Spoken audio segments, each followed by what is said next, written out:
세상의 모든 지식을 알기 쉽고 재밌게 고지식 만남회 지금 시작합니다. 아니 오늘 이제 뭐 시작하려고 하는데 이 판넬은 뭐예요? 너무 귀여운 거 아니에요?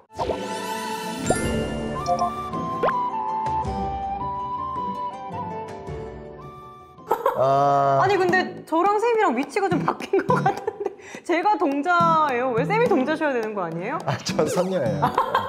너무 갑자기, 찰떡이다. 뭐 이런 생도 한번 살아보고 싶었어요. 네. 어찌됐건 무엇이든 물어보자고요. 아니 지난 시간에 저희가 막 가족관계 상담하고 인간관계 상담하고 이래서 어떻게 저희 명의로 PD님들이랑 작가님들이 상담소를 차려주시려나 보다. 아니 지난주에 보니까 고민이 많던데? 아유 아니에요. 뭐 사람 사는 거 다 똑같지 않나요? 아니요, 다르던데요. 아니 뭐 인생 상담하고 뭐 상담하고 싶은데? 그냥 학교 다닐 때는 네. 취직할 수 있을까 이런 고민. 그다음에 직장 가고 나서는 인간관계 고민. 그다음에 이제 연애 막 할 때는 결혼 고민. 근데 요즘은 그냥 두루두루 잘 살면 좋겠다. 정말 순간 생각. 너무 정말 네. 너무 왜요? 너무 올드한 느낌이었어. 아니 너무 전형적인 고민 아니에요? 뭐 대학 가면 이 세상을 어떻게 바꿀까? 뭐 이런 고민하고 사회에 나가면 어떻게 하면 내가 사업적 성공할까? 뭐 좀 이렇게 진취적인 거 있어야 되는 거 아니에요? 그런 거 안 하셨을 것 같은데. 아 저요? 네. 아 저야 뭐 고민을 짊어지고 살았죠. 근데 어찌됐건 네. 그런 고민을 하게 되는 게 정말 이렇게 살아가는 삶의 무게라는 게 만만치 않다. 맞아요. 그렇죠? 오늘은 이제 그와 관련돼서 특별한 코너 하나 준비했습니다. 여기 써 있어요. 무엇이든 물어보자 구경. 자, 세상의 모든 궁금증을 다 해결해 주실 네. 철학자 한 분을 모셨습니다. 오. 박경영 교수님 나오십시오. 어서 오세요. 네, 안녕하세요. 반갑습니다. 반갑습니다.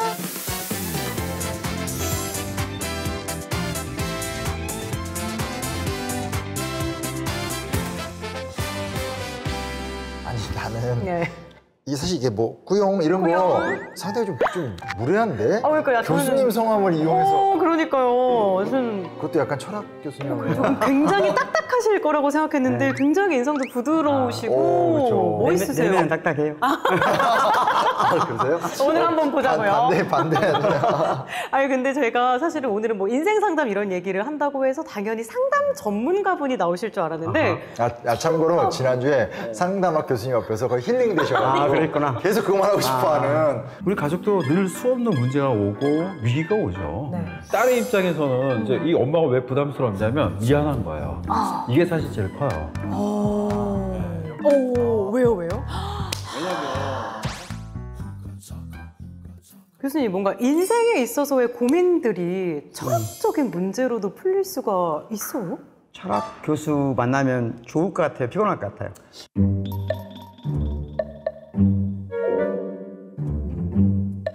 일단 한국 사회에서는요 네. 철학 교수님 이미지 안 좋습니다. 그렇죠.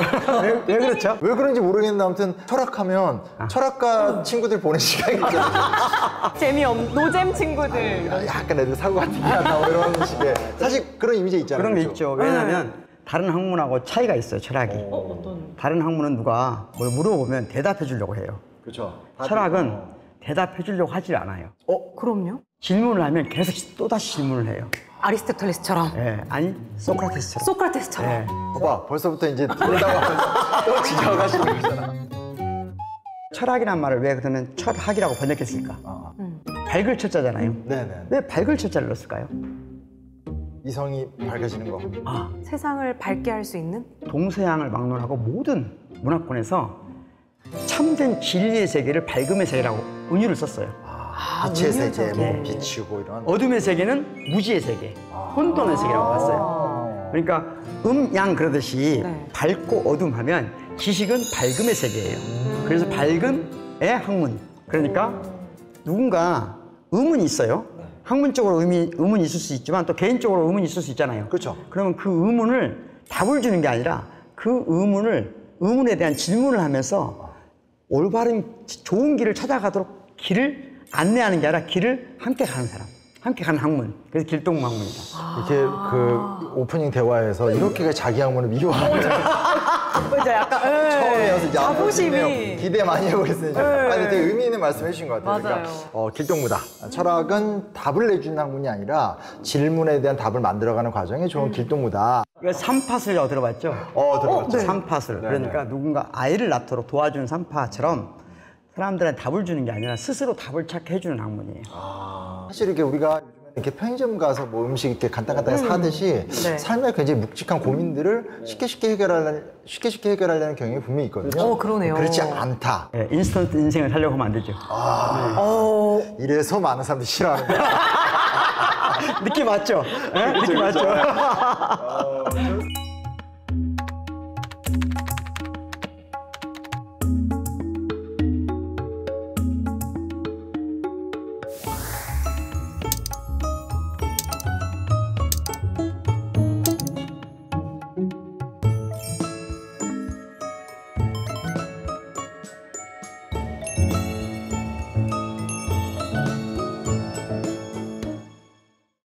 이렇게 농담조로 얘기를 하긴 했지만 진짜 좀 고민이 되는 것 같아요. 그러니까 사회가 어렵고 살아가는 삶이라는 게 생각보다 무겁고 힘들고 이건 우리가 삶에서 그냥 마주할 수밖에 없는 주제인데 그럼에도 불구하고 이런 시대에도 철학이 필요한가요?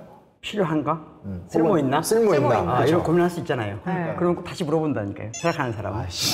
오늘 좀 저희 마음의 준비를 할게요. 나도 모르게 입에서 욕 나올 뻔했네. 그냥 대충 질문하고 대답 받으려고 하는 것은 이미 노예로 길들여진 사람들은 그게 쉬워요. 노예로 길을 예, 들여줬다. 생각을 자기 스스로 안 하려고 하는 사람들한테는 철학하는 사람이 피곤해요. 그런데 스스로 생각하고 싶은 사람은 저 사람이 나한테 정확한 질문을 해주면 내가 스스로 생각해 나가잖아요. 그렇죠. 그러면 쓸모 있나 없나? 철학이 쓸모 있는 거야? 없는 거야? 그러면 철학하는 사람이 그렇게 물어보죠. 쓸모 있는 것과 없는 걸 구별하는 게 뭐야? 야, 그럼 아주 쉬운. 조금 들어가 볼까요? 네네네. 들어가 되겠어요? 표정이 안 좋은데? 마음의 준비 좀 하고요. 이거 자연스럽게 소크라테스야. 이거 오늘 지금 약간 소크라테스가 그랬다잖아. 가면 사람들한테 이렇게 똑똑한 사람한테 가서 계속 물어보면서 넌 그거 아는 게 없어. 이렇게. 오늘 저희의 바닥이 드러나는 거 아니에요? 내 생각에는 우리 녹화 되게 신나기 시작한 다음에 펑펑 울면서 이제 잡잡한 표정 지으면서 이제 끝난다. 큰일 났다.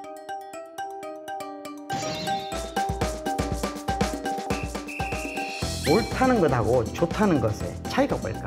즉 무소유라고 하는 걸 부정하는 것을 긍정하는 거예요. 사랑이 정서적인 건가요? 아니면 코드인가요? 코드를 맞추는 거예요. 코드가 맞으면 사랑하는 건가요? 정서가 맞으면 사랑하는 건가요?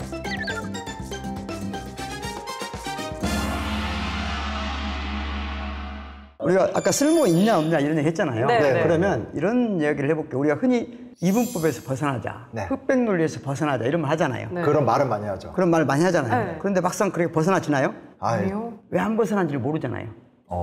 생각해 본 적이 없어요. 철학 공부를 안 해서 그래요.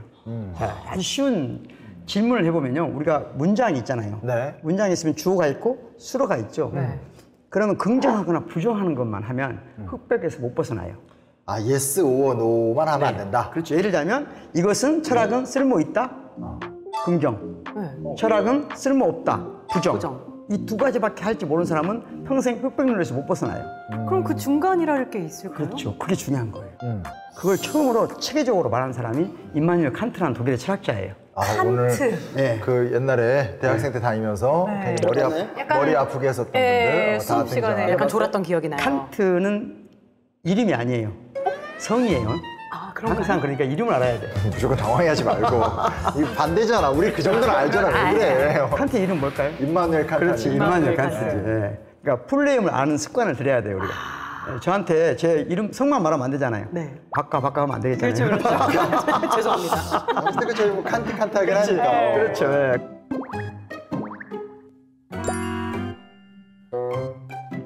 자, 철학은 쓸모 있다. 철학은 쓸모 없다. 긍정, 부정, 판단 이외에 네. 무한 판단이라는 게 있어요. 무한 무한 판단. 판단.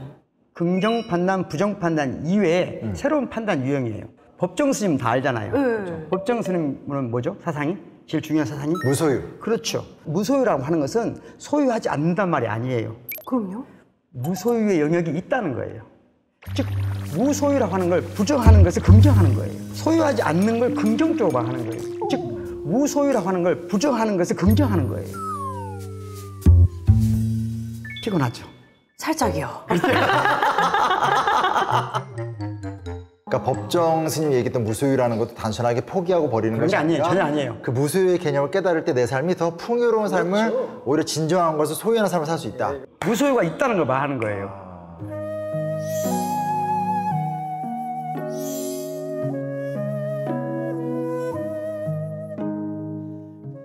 사람들은 이게 평상시에 사고를 못해서 흑백 논리에 빠져 있으면 이 세계를 못 보는 거예요. 그러네. 그러니까 세계를 이끌어온 사람들은 바로 이 영역에서 활동하는 거예요. 학문도 그런 거예요. 그러면 이런 철학의 제반에 대해서 살짝만 지금 맛보기를 해주신 것 같은데 네. 이런 것들이 저희 인생을 살아가는 데 있어서 현실적으로 어떻게 좀 도움이 될 수 있을까요? 일단 빨리 도움이 되는 걸 찾으면 안 돼요. 빨리 도움이 되는 걸 찾으면 안 돼요. 그럼요? 네, 그건 성급한 거. 그러면 그래. 학문을 만날 수가 없어요. 지난주에 너무 힐링 빨리 받아가지고 이번 주에 철학 교수님 왔는데 벌써부터 지금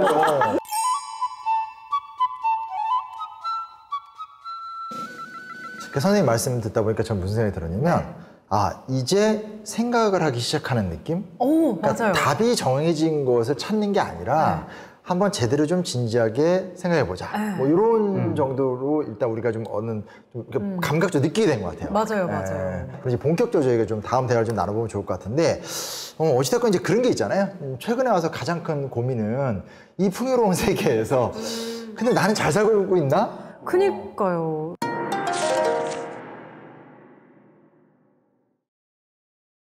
잘 나가도 잘 살고 있나, 못 나가도 잘 살고 있나, 돈을 많이 써도 잘 살고 있나, 사실 그런 고민 속에서 많이 허한 것 같아요. 맞아요. 뭔가 잘 사는 것에 대한 문제나 고민도 철학으로 해결이 될 수 있을까요? 그러니까 철학은 오랫동안 그 질문에 몰입해 왔어요, 사실은. 잘 산다는 게 뭔가. 잘 대표적으로 철학계엔 두 가지 질문이 항상 공존해 왔는데 올바른 삶이 뭔가, 올바른 올바른 삶. 삶. 올바르게 사는 게 뭔가. 그 질문을 던진 사람이 있는가 하면 아니 올바로 사는 건 알겠어. 근데 올바로 산다고 잘 사는 건 아니잖아요. 그쵸. 좋은 삶이라는 게 뭔가. 좋은 삶. 잘 산다는 건 다른 표현을 하면 굿, 영어로 말하면 굿이잖아요. 우리말로 하면 좋은 삶이라는 말이거든요. 좋은 삶. 네. 좋다. 잘 산다. 그게 뭐냐 이거죠. 옳다는 것하고 좋다는 것의 차이가 뭘까? 한 곱이 간신히 지금 올라왔는데 또 새로운 고비가 왔어. 또 새로운 고비가 왔어. 좋은 삶, 잘 산다고 했을 때 잘 사는 거하고 올바로 사는 게 꼭 같은 건 아니잖아요. 저는 좀 너무 그냥 제 생각 말하면 되는 거죠. 네네. 저는 너무 유교적인 생각인 것 같긴 한데 올바르다 하면 뭔가 이렇게 의로운 삶, 도덕적 훌륭한 삶 이런 게 좀 떠오르고 그렇죠. 솔직히 좋은 삶 하면 좀 쾌락적인 삶, 그래요? 이득을 보는 삶, 너무 그렇군요. 공자적인가요? 아니요, 그렇지 않아요. 아주 쉬운 예를 들어볼게요. 네. 좋은 엄마. 좋은 엄마? 좋은 엄마는, 그러니까 좋은 삶을 살고 있는 건가요? 좋은 엄마는. 좋은 엄마는 좋은 삶을 살고 있는 건가? 이렇게 물어볼 수 있잖아요. 아닐 수도 있을 것 같아요. 아닐 수도 있을 것 같아요. 요즘 육아 때문에 너무 힘들거든요. 그래요? 너무 힘들어요. 네, 좋은 엄마가, 좋은 엄마를 문장을 나눠볼게요. 네. A는 좋은 엄마다. 네. 그러면 두 개의 문장을 나누면 어떻게 나눌 수 있죠? A는 좋은 사람이다. 좋은 사람이다. A는 엄마다. A는 엄마다. 맞아. 구분 되나? 할 수 있나요? 좋은 엄마가 좋은 사람이 되나요? 아니요? 아니잖아요. 꼭 그런 건 아니죠. 그런데 옳은 사람은, 옳은 엄마는 옳은 사람이 될 수 있죠. 이거 지금 3단원법 그런 거 하신 거죠? 아니, 삼단원법은 아니고요. 옳고 좋은 게, 좋은 것은 그 장소, 맥락, 문화에 따라서 영향을 미친다는 거예요. 한정적이에요, 좋다는 건. 좋다는 것은 누구에게나 좋은 건 없다는 거예요, 그러니까. 누구에게나 옳은 세계는 있지만 누구에게나 좋은 세계는 없다는 거예요. 그런데 전통적인 사고방식에서 보면 좋은 삶을 살려면, 잘 살려면 엄마는 반드시 좋은 엄마여야 되는 거예요. 유교적 관점에서 보면. 그렇죠, 그렇죠. 그렇잖아요. 근데 오늘날 그런 세계관이 있나요? 유교적 세계관을 갖지 않은 사람은 그렇게 생각하지 않을 수 있거든요. 그렇죠. 그러니까 그건 유교적 세계관을 가졌을 때만 맞는 거예요. 그리고 또 좋은 삶이라는 게 유교적 세계관에 들어있는 사람하고 불교, 기독교 또는 무신, 종교가 없는 사람이 가지고 있는 좋음이 다 달라요. 그렇죠. 그래서 좋은 삶, 잘 산다는 건, 굿 라이프는 개개인에 따라서, 문화권에 따라서, 시대에 따라서 너무 다르다. 그러니까 뭐가 중요하겠어요? 나한테 좋은 삶이 뭔가를 우선 고민해야 되겠죠. 그러게요. 그 주체를 나로 놓고 생각을 해야 나로 놓고 되겠네요. 생각해야 되겠죠. 나 또는 우리가 함께 살고 있는, 내가 속해 있는 공동체. 그러니까 잘 사는 삶에 대해 지금 포괄적으로 말씀하셨는데 네. 방금 얘기를 듣다 보면 결국 우리가 내 입장에서 좋은 걸 찾는 건 맞는데 그렇죠. 거기 하나 조금 놓치면 안 되는 부분이 네. 나라는 존재는 공동체 안에 있고 마치 혼자 이렇게 생각하면 안 된다, 불가능하다. 왜냐하면 나한테 좋은데 내가 속해 있는 공동체가 나보고 아니라고 하면 그쵸. 그래서 좋다고 생각할 수 있나요? 그렇죠, 그러기 그렇죠. 어렵죠. 그건 어려워요. 사람은 타인의, 나의 행동에 대한 타인의 태도에 절대적 영향을 받거든요. 그쵸. 타인으로부터 인정받지 못하고 무시받으면 자기가 아무리 좋다고 생각하는 것도 곧바로 자기를 고통스럽게 해요. 인정 질서 안에서 인간은 벗어날 수 없어요. 예를 들어볼게요. 아주 쉬운 말로 하면 직장인 있잖아요. 네. 아, 직장, 그쵸. 네, 직장인 있죠. 저희 삶의 근거죠. 아, 일이 없으면 못 살겠어. 그다음에 저희가 다양한 취미생활 하잖아요. 아. 클럽 활동하잖아요. 네. 취미생활 하잖아요. 취미생활. 클럽 활동하잖아요. 네. 동호인 활동, 동호회. 아, 그게 제가 문제네요. 없으셔서. 정말 일만 하거든. 네. 그러면 나중에 훅 갈 수가 있어요. 위태위태합니다, 진짜. 훅 갈 수가 있어요. 아니, 정말 일만 하거든요, 제가 진짜. 정말 사람들한테 많이 사랑받는 사람들이 네. 나중에 굉장히 위험한 상황에 닥칠 수 있는 게 그런 경우예요. 아, 진짜 막 인류 연예인이 막 그런 일 그렇게 있잖아요. 많이 사랑받지도 않는데. 악셀 호네트라는 지금 현재 독일의 철학자가 있어요. 인정투쟁이라는 책을 그렇죠. 썼죠. 우리나라 번역 나와 있죠. 오. 읽어봤거든. 그랬어요? 악셀 호네트의 인정투쟁이라는 책을 보면은 결국 우리 삶이 성공적이기 위해서는 다양한 인정 질서가 잘 구현된다. 좋은 삶을 산다 할 때 내가 지향하는 좋은 삶의 기획, 활동이 많은 사람들한테 인정 질서가 잡히잖아요. 그러면 한두 가지가 무너져도 크게 손상이 없죠. 그러려면 그만큼 촘촘한 인정 질서를 가지고 있어야 되겠죠. 인정질서. 아, 이 단어가 중요하네요.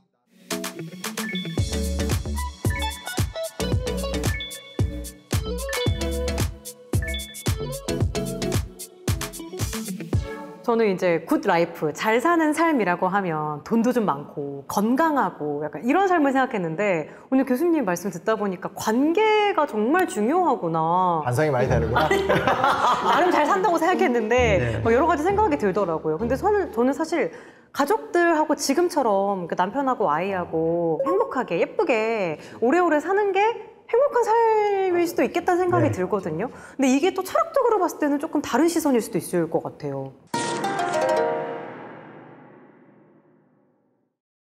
부부간에 네. 또는 아이들과 지금처럼 좋은 삶을 산다는 게 뭘까?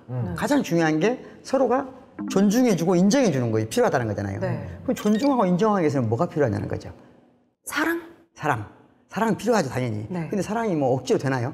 그렇지 않잖아요. 사랑이 정서적인 건가요? 아니면 코드인가요? 코드를 맞추는 거예요. 사랑이 정서적인 건가요? 아니면 코드인가요? 코드가 맞으면 사랑하는 건가요? 정서가 맞으면 사랑하는 건가요?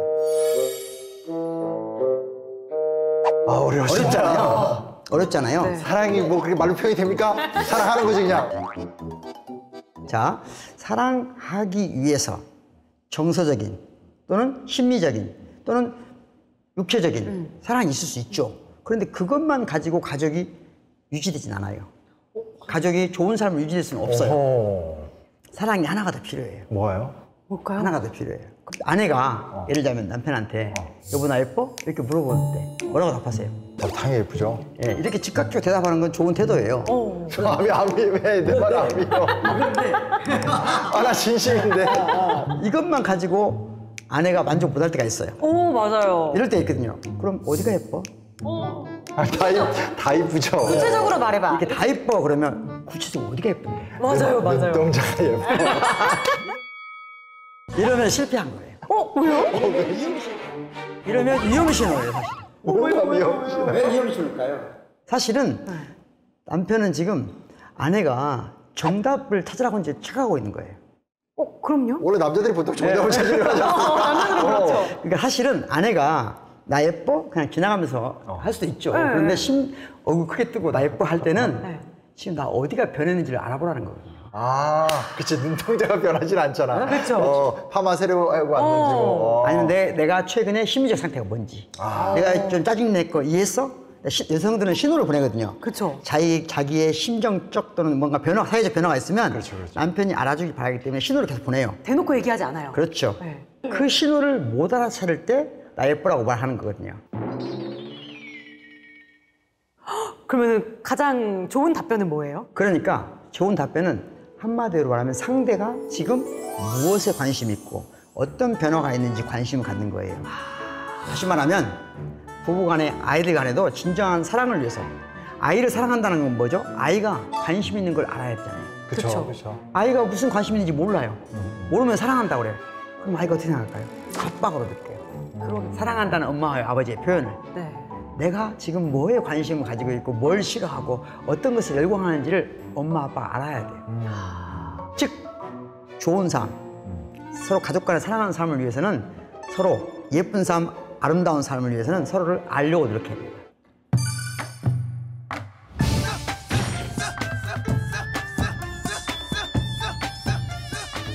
저희 나이 때는 저도 그렇고 심쌤도 그렇고 이미 결혼도 했고 아기도 있고 하다 보니까 거의 하는 고민들이 비슷비슷한데 인생을 통틀어서 놓고 생각해보면 가장 고민이 많은 시기는 제 생각엔 20대 같거든요. 맞아. 왜냐면 선택해야 되는 큰 것들이 너무 많잖아요. 네. 결혼도 그렇고 직장도 그렇고. 요즘 청년들을 보면 좀 어떤가요? 철학과 교수님이 보시면. 여전히 비슷해요. 아, 여전히 그래요? 비슷한데 좀 어떤 면에서는 좀 미안한 면이 있죠. 미안함. 어떤? 예. 그러니까 지금 이 세대들은 풍요롭게 태어났어요. 그렇죠. 진짜. 예. 그러니까 풍요롭게 태어나면 사람이 만족할 거라고 생각하잖아요. 네. 그건 그렇지 않아요. 그건 기초거든요, 그냥. 당연한 게 되는구나. 근데 더 문제가 뭐냐면 풍요로운 세상에 태어나서 풍요로운 것을 절대적 가치로 배운 거예요. 풍요로워야만 한다. 예. 근데 그게 이 친구들한테 강박이죠. 지금 아이들은 풍요로운 세상에 태어났어요. 그리고 모든 사람들이 풍요로운 걸 잣대로 삼아요. 네. 기준으로 삼아요. 그걸 다 그죠. 그러니까 너무 힘들어요. 이 친구들한테는. 실제로 자기가 풍요가 기준인데 내가 갈 수 있는 건 너무 막혀. 사회가 이미 기성세대가 다 차지하고 있어. 그렇죠. 자기 월급 열심히 해봤자 맞아요. 아파트 못 사고. 다 차지하고 있어. 이 간격, 이 간격이 이 젊은 세대를 포기 세대로 만든 거죠. 20대 청년들이 가장 민감하게 받아들이는 항목은 경제 그리고 공정이었습니다. 세상과 단절한 채 방 밖을 나가지 않는 고립은둔 청년들이 수십만 명이라고 합니다.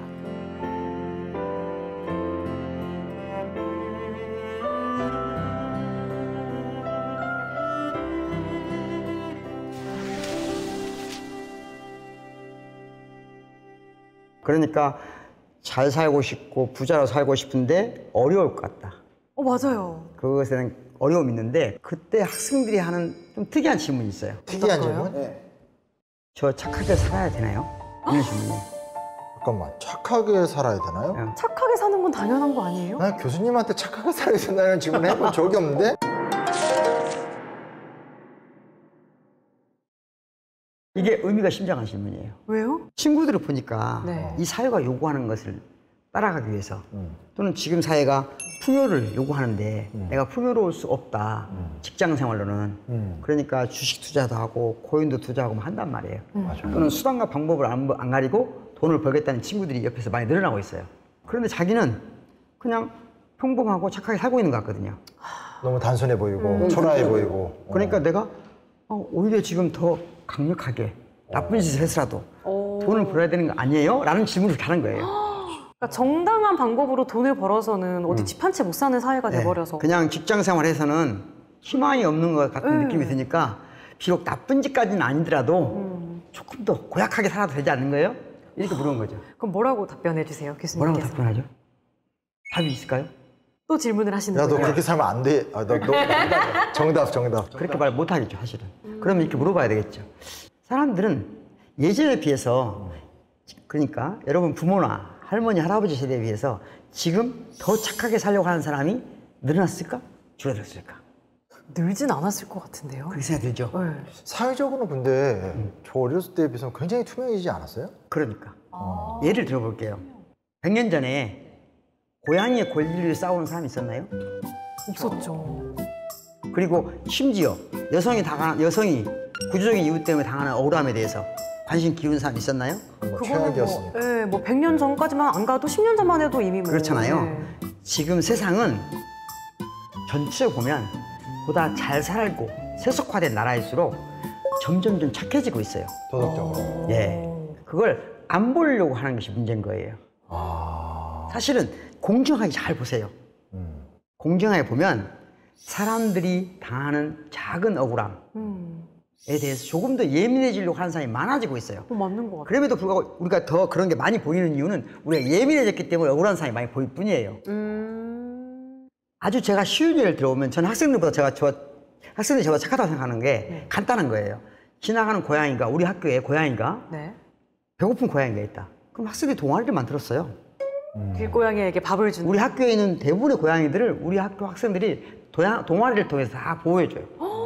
그 자기들끼리 공유하는 게 있어요. 언제 누가 임신했다. 이름도 다 있어요. 우와. 진짜요? 네.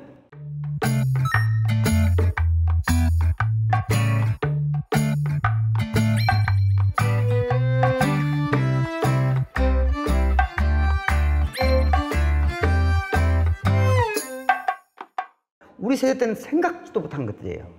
저도. 거기까지 안 가도 저희 세대도요. 생각지도 못했던 건데 지금 세대들은 훨씬 고양이 아픔에 대해서도 같이 서로 동아리를 만들어서 협력해서 키운단 말이에요. 지금은 작은 존재의 아픔에 관심을 기울이는 사람들이 글로벌 네트워킹을 형성하는 사회예요.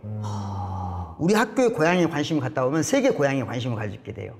그렇게 연결이 돼요. 그런 세상이에요. 이런 세상에서 살아남으려면 착하게 살아야 돼요. 그게 착한 것이 오히려 경쟁력이다. 그렇습니다.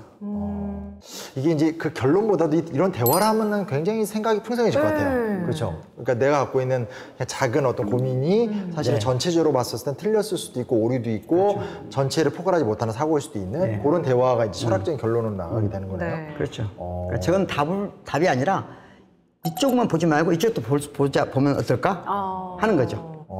내가 혹시 사람들이 전부 착하지 않으려고 생각한다는 건데 착각 아닐까? 사실 그러게요. 오히려 착하게 살려고 하는 사람이 더 많지 않은가? 나는 어떻게 균형을 유지하지? 이렇게 생각하는 계기를 마련하는 거죠. 저도 막 요즘 애들 보면서 요즘 애들 왜 이러지? 이렇게 생각했는데 그건 또 네. 아니네요. 다른 전혀 측면에서 아니죠. 보면. 어릴 때 나이가 그쪽 보면서 생각했어. 다 그런 거야. 그러니까요. 네.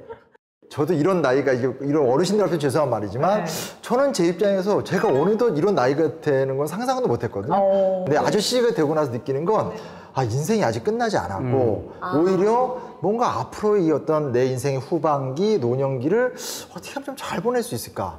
더 아름다운 삶을 살 수 있을까? 이런 고민을 솔직히 계속 오히려 더 진지하게 하게 되는 것 같거든요. 그렇죠. 저를 위한, 제 또래들을 위한 어떤 그런 지혜가 필요한 거죠. 아하.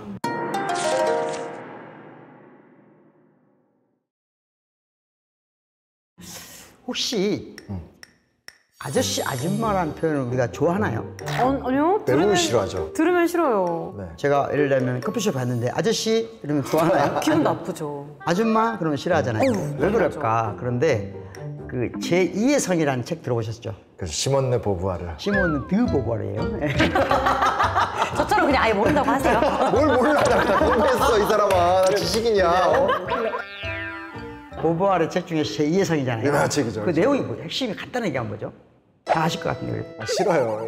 뭘 해도 틀렸다고 할 것 같아. 그러니까 예를 들자면 네. 우리가 남녀가 평등하다고 생각하는데 아니다. 사실 내면을 들여다보면 남자가 첫 번째 성이고 맞죠. 여자가 두 번째 성이더라. 그걸 비판적으로 바라본 책이에요. 네. 그런데 한국에서 농담이 있어요. 만약에 남자가 제1의 성이고 여자가 제2의 성이라면 제3의 성은 뭐냐? 뭐예요? 아줌마 아저씨라는 거지.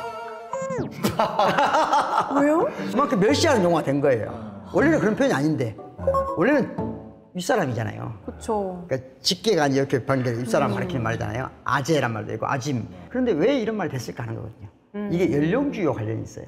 연령주의요? 한국 사회가 버려야 될 것 중에 하나는 저는 연령주의라고 생각해요. 연령주의? 우리는 쉽게 나이를 물어보잖아요. 맞아요. 그걸 안 외국애들이 물어보면 네. 불안해요. 네. 얘가 내 위인지 아래인지 몇 살 차이 나는지. 그걸 먼저 파악을 해야 마음이 편한 한국 그러니까 사람들. 그게 왜 그럴까요? 나이에 따라서 지켜야 될 규범이 있다고 생각하는 거잖아요. 그렇죠. 그리고 나보다 나이가 어리면 내가 조금 편안하게 돼야 되나? 네. 나이가 좀 많으면 조금 이렇게 굽신거려야 되나? 이런 생각을 갖고 있다는 거잖아요. 그렇죠. 그런 건 위험한 생각이 사실은. 그렇죠. 그러니까 저는 예를 들면 젊어 보인다 이런 표현도 그렇게 좋은 표현 아니라고 생각해요. 젊은 게 미덕인가요? 이게 연령주의에 대한 역공인 거예요. 역공이에요.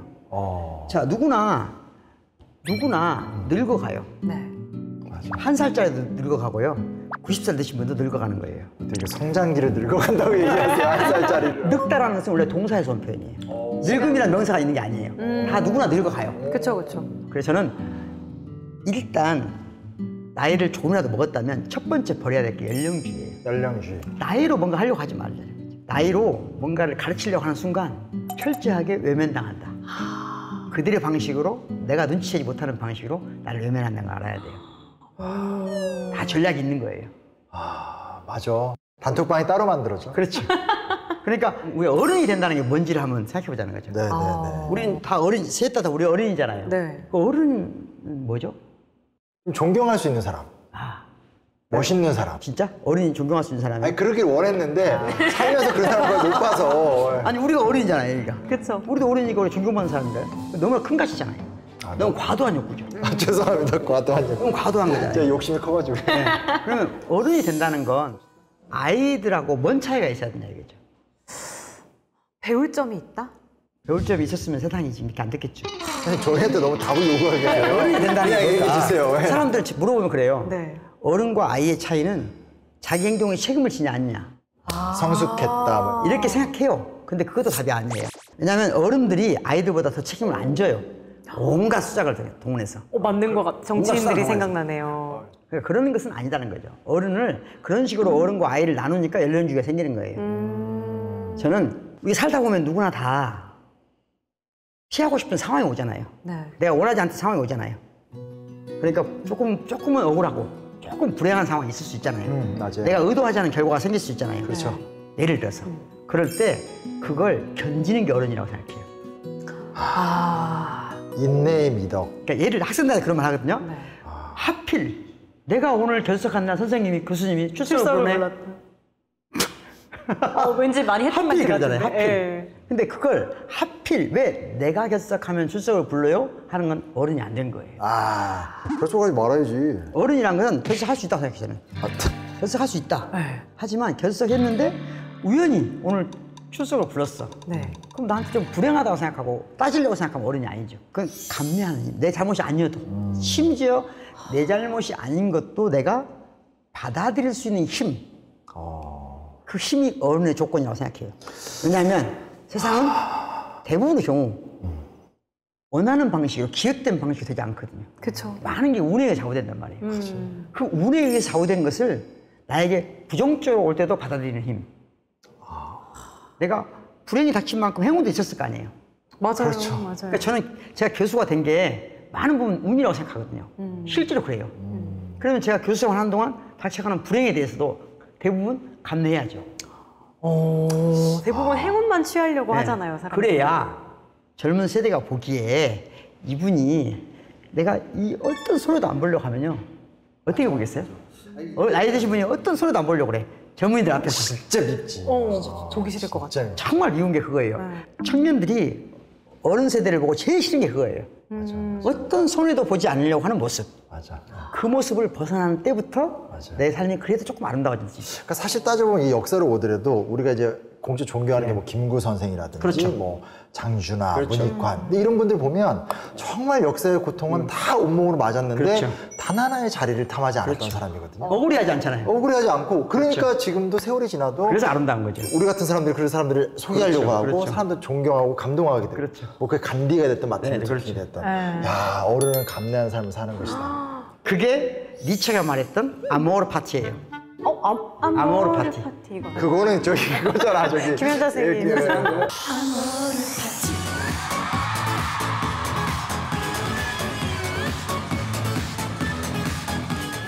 그건 전혀 다른 얘기고요. 아모르 파티라는 건 뭐냐면 그걸 운명을 받아들이는 거예요. 그걸 받아들이는 게 어른인 거고. 그게 아모르 파티예요. 아모르 파티라는 뜻이 저희가 알고 있는 거랑 조금 다르네요. 그렇죠. 나의 앞에 있는 것들을 감내하는 거네요. 아모르 파티란 운명처럼 내 앞에 닥친 이 불행을 내 사는 사명을 받아들이는 거예요. 제 친구가 이제 저기 피부과 의사인데 자꾸 저한테 보톡스를 놔준다고 해서 제가 거절하고 있습니다. 난 자연스럽게 늙고 싶다. 아모르 파티, 받아들이겠다, 아모르 파티. 시간을. 진짜로. 네.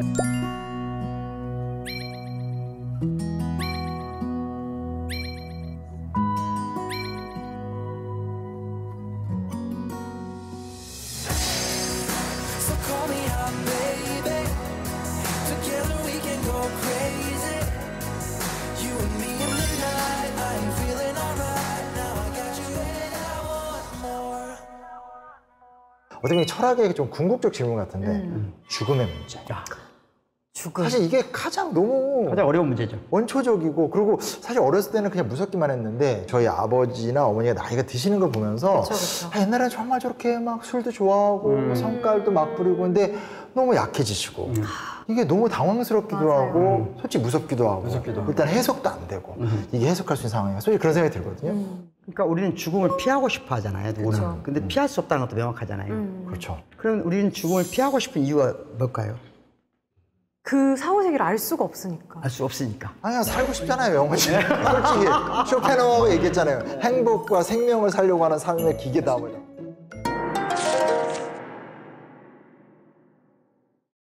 아까 모든 물질도 마찬가지로 이 상태를 유지하려고 하는 특성이 있죠. 네. 생명도 그 상태를 유지하려고 하죠. 이 자연의 법칙이에요. 네. 그런데 조금 더 깊이 들어가 보면 우리가 죽음을 피하고 싶은 이유는 크게 두 가지라고 그래요. 우리는 죽으면 다 끝이라고 하잖아요. 네. 무의미의 세계라는 거지.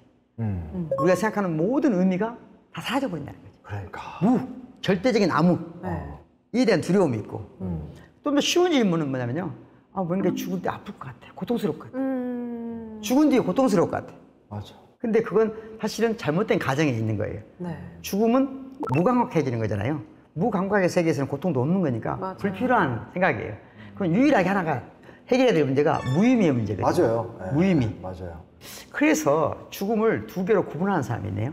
어떻게요? 에마뉴엘 레비나스라는 철학자가. 이제 최근으로 오네요? 네. 지금 오늘 막 왔다 갔다 막. 그렇죠. 철학은 필요할 때 쓸 수 있는 거죠. 죽음을 두 가지로 나누는데 하나는 육체적인 죽음이에요. 그러니까 생명이 다하는 거죠. 네. 두 번째는 뭐냐면 사람들한테 잊혀지는 거예요, 죽음이라고. 영화 코코가 생각나네요. 하여튼 철학자들은 못 됐어 이런 얘기 정확하게 해가지고. 예, 무의미해지는 거예요. 그러니까 사람들에서 무의미해진 존재로 사라지는 거예요. 그러니까 내가 두 번 죽는다는 게 뭐냐면 내가 죽었는데 어느 날 내 아이도 나를 기억하지 못해. 그러면 완전하게 죽는 거죠. 맞아. 그래서 사람은 이 세상에 있는 동안 의미의 세계를 만들려고 하는 거 중요한 거죠. 그러니까. 우리는 피할 수가 없어요. 죽음 피할 수 없다면 살아있는 동안 의미를 가능하면 확장하는 거예요. 그게 유일한 길이에요. 그 의미가 뭐냐면 내가 죽은 다음에도 나로 남아있을 의미. 그게 뭘까?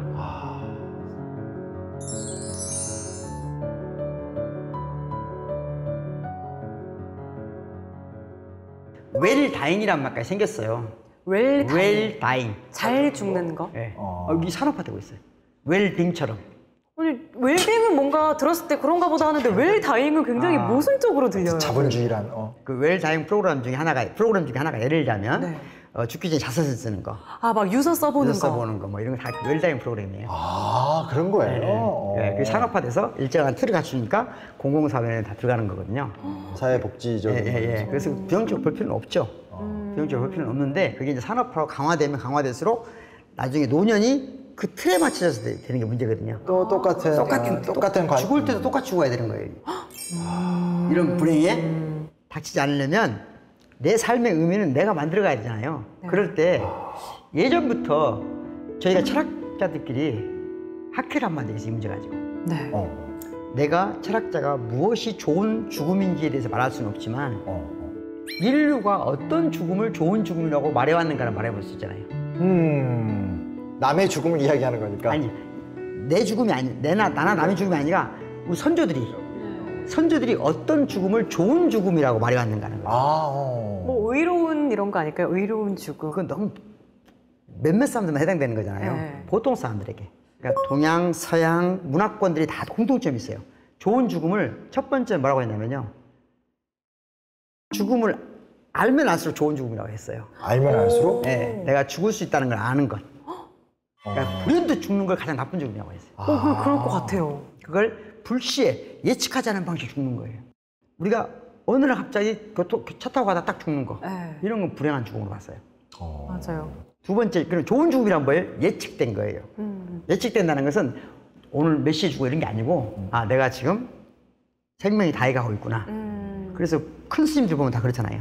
삶을 마무리하고. 예, 마무리하고 그래서 최근에 내가 아는 분의 부모님이 돌아가셨는데 그 전에 다 형제들 다 사실 자녀들 만난 거예요, 하루씩. 느낌이 온 거죠. 아이고. 그래서 가장 좋은 죽음은 뭘 말했냐면 내가 대략 내 생명이 끝나가는 걸 짐작하고 그럴 때 하는 행동이 뭐죠? 자기 인생에 소중한 인연을 맺어왔던 사람들을 있는 자리에서 회자 정리하는 시간을 네, 갖는 그러니까 있는 자리에서 가는 게 가장 좋았어요. 그게. 그리고 그게 어디냐면 자기가 살던 공간에서. 그래서 가장 좋은 삶의 세 가지 조건인데요. 내가 살던 집에서, 내가 사랑하는 사람들 사이에서 특정한 내가 예견된 시간에 죽는 걸 가장 아름다운 죽음이라고 여겨왔어요. 근데 현대인들한테 뭐가 안 되죠? 일단은 특히 한국에서. 네. 그렇죠. 다 안 될 것 같아요. 가장 어려운 게 지금 현대적 삶은 그게 다 불가능해졌다는 거죠. 병원에서 죽고 고독사가 많고 그렇죠. 그래서 이걸 지금 유럽에서는 이미 그 웰빙이라고 하는 것을 그런 자선성 이런 쪽이 아니라 사회적인 문제로 보는 거예요. 웰다잉을. 그래서 예를 들면 지금 애지간하면 네. 자기가 사는 공간에서 복지 혜택을 받게 하는 거죠. 오. 지금 우리나라 그렇게 많이 하고 있잖아요. 네. 야, 또 개인적 문제가 사회적 문제로 가는 거야. 그렇죠. 다 사회가 연동되는 거예요. 절대 어떤 문제도 온전하게 개인적인 문제는 없어요. 내가 존엄해지기 위해서라도 우리 사회가 존엄해야 되는 그렇죠. 거예요. 우리가 언젠가 아무리 부자가 돼도 아무리 좋은 집에 살아도 어마어마한 집에 살아도 잘못되면 결국 전혀 살아보지 않은 만나지도 못한 사람 사이에 죽어가야 돼요. 맞아.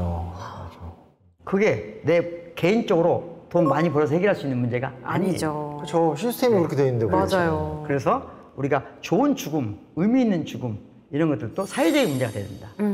사회적으로 함께 고민해야 된다. 나 혼자 해결하려고 하면 결국 그렇게 못된다. 말아야죠.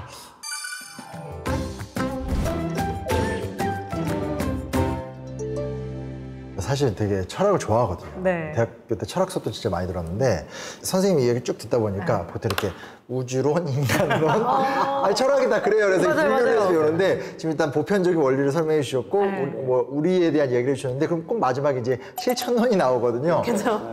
잘 살고 싶습니다. 저희가 무슨 실천을 해야 되는지. 구체적으로. 좀 이왕이면 좀 근데 실천은 심플했으면 좋겠어. 그리고 쉬웠으면 좋겠어요. 지름길 없나요? 지름길? 쉬운 거. 다 동감이 되니까 싹 할 수 있는 거. 오늘 한 이야기를 네. 가장 단순화시켜보면 네. 비가 내릴 때 내가 거기에 대한 센스를 갖는 거잖아요. 감각하는 거잖아요. 누군가 아픈 사람이 있으면 내가 반응해야 되잖아요. 그렇죠. 그건 내 마음속에 구멍을 갖는 거예요. 구멍이요? 예. 구멍이라는 단어는 약간 안 좋은데? 아, 그래요? 통상 원래 얘기가. 살아있는 모든 생명체는 구멍을 통해서 생존을 이어갈 수 있어요. 우리 모두 구멍이잖아요, 다. 중요한 것들은. 눈구멍, 그러네요. 콧구멍, 귀도. 콧구멍, 네. 다 옛날 구멍이에요. 네. 그래서 그게 내 마음속에도 그 구멍이 있어야 돼요. 숨구멍처럼. 예, 숨구멍처럼 반응하는 힘이 있는 일종의. 여기에서 아픈 사람이 있으면 반응하는 건 그 구멍이 내 안에. 꽉 막혀 있는 사람은 반응이 안 돼요. 반응하는 힘, 센서빌리티가 필요해요. 그럼 그 구멍이 없던 사람도 있겠네요. 없던 사람은 없는데 이제 막힌 사람이 없어진 사람이 살다가 많죠. 막힌 사람들이. 네, 무감각해지고 무신경해지면 무서운 사람이 돼요. 제가 어느 날 밤에 이제 저 역사하는 사람이니까 밤에 꿈을 꿨는데 제가 이제 독립운동을 하다가 잡혀간 거예요. 그 진짜 고문 당하기 직전에 깼는데 너무 생생한데 그날 아침에 느낀 게 뭐냐면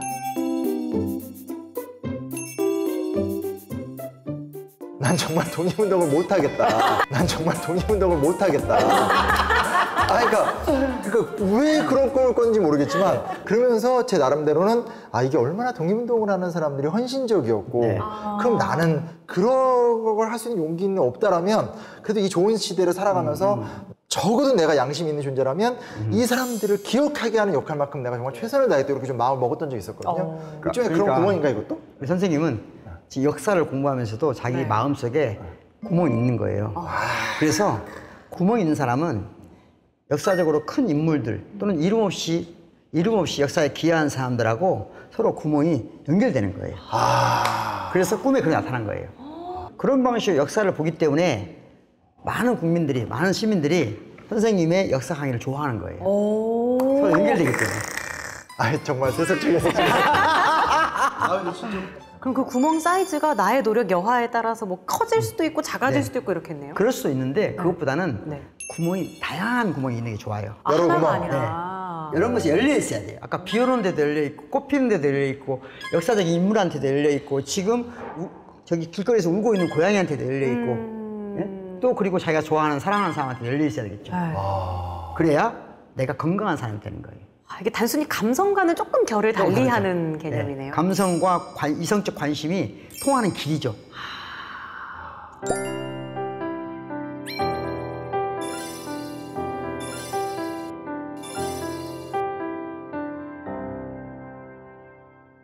저는 진짜 다시 집에 가서 네. 역사 때문에 자꾸 이렇게 사만두가 안 읽는 철학책을 다시 읽어야 되겠다. 왜냐면 이게 이제 요즘에 진짜로 이렇게 우리가 심리적으로 어디 가서 뭐 자기 이야기하고 들어줄 같이 울고 근데 저는 좀 그런 거에 대한 불신도 좀 있거든요. 왜냐면 해결이 안 되니까. 결국은 질문하고 내 구멍을 만들고 이 노력을 계속해야지 내가 더더더 의미 있고 사람답게 사는 선생님이 저한테 진짜 좋은 화두를 주신 것 같아요. 진짜. 그러니까요. 어떠셨어요? 저 같은 경우에는 사실 매일 삶이 그냥 책받기처럼 똑같이 흘러가거든요. 뭐 저뿐만 아니라 많은 분들이 그러시겠지만 그 와중에 오늘은 진짜 뇌에 안 쓰던 부분을 쓴 느낌이 들었어요. 네, 생각한 적이 없던 것들을 생각하게 되고 이러다 보니까 머리가 좀 맑아진 것 같은 느낌? 그래요? 네, 감사합니다. 네. 교수님. 저희가 지금 이렇게 깨달음을 느낀 거 막 되게 좋아하는 거 느껴지시잖아요. 그럼에도 불구하고 저희 이번 편 헤어지기 전에 한마디 좀 그러니까 조금 간단히 말하면요. 우리가 사랑하는 동안 열렬히 누군가를 사랑할 때 철학은 필요하지 않아요. 경우에 따라서. 오늘 무슨 어록 제조하시는 거예요? 명언 제조기. 감동적이야. 그런데 사랑이 그렇게만 갈 수 없잖아요. 그렇죠. 작은 흐뭇거림도 있고 좌절이 오고 그렇죠. 결국엔 사랑이 불가능할 때가 와요. 그때 철학이 시작되는 거거든요.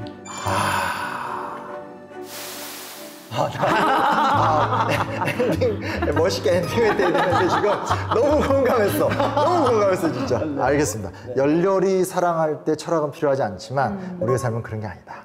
삐그덕거릴 때는 철학이 필요하다. 그러니까 철학을 하자. 그렇지. 그래서 저희도 한 해로 끝낼 수는 없어서 네. 다음 시간 한 번 더 만나서 네. 조금 더 깊은 지혜를 선생님께 좀 구해보도록 하겠습니다. 네. 다음 주에도 좀 시간 좀 내주십시오. 네. 고맙습니다. 오늘 뭐 이런 이야기 나눠봤고요. 네. 다음 주에 또 이어서 보다 더 흥미로운 이야기 나눠보도록 하겠습니다. 저희 다음 주에 뵙겠습니다. 감사합니다. 수고했습니다. 고맙습니다. 수고했습니다. 네.